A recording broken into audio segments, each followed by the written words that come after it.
speed-accuracy trade-offs deal with any movement where the accurate termination or change of movement direction is of importance. Moreover, reducing the size of the target area where movement direction changes or terminates causes a decline in speed in order to maintain accuracy. This basic principle applies directly to sports and everyday movements such as throwing, passing, pointing, reaching, precise leg positioning during locomotion, and so on. The ability to produce fast and accurate movements can be measured with simple tapping tests. Enter the tapping test module from the main window by clicking on the tapping button. As with the organization of all the MARS test modules, the interface is divided into a left setup panel, a right analysis panel, a bottom measurement panel, and a central signals and results area. Before starting with the measurement, appropriate input parameters must be determined in the setup panel. These are type of tapping, where you can choose between arms and legs,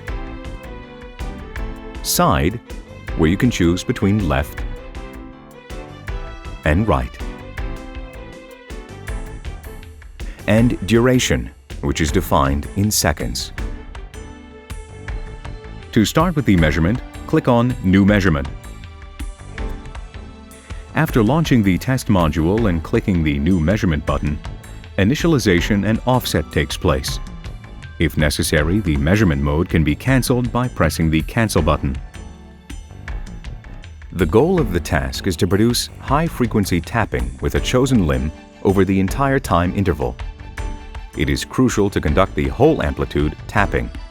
That's why it is recommended to mark the parts of the force plate where the subject needs to tap. Initiate the measurement by clicking the Start button. The measurement stops automatically after completing the task. It can also be stopped manually by clicking the Stop button in the lower panel.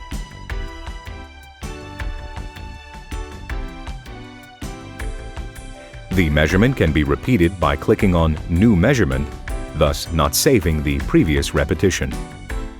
If you are satisfied with the measurement, you can save it.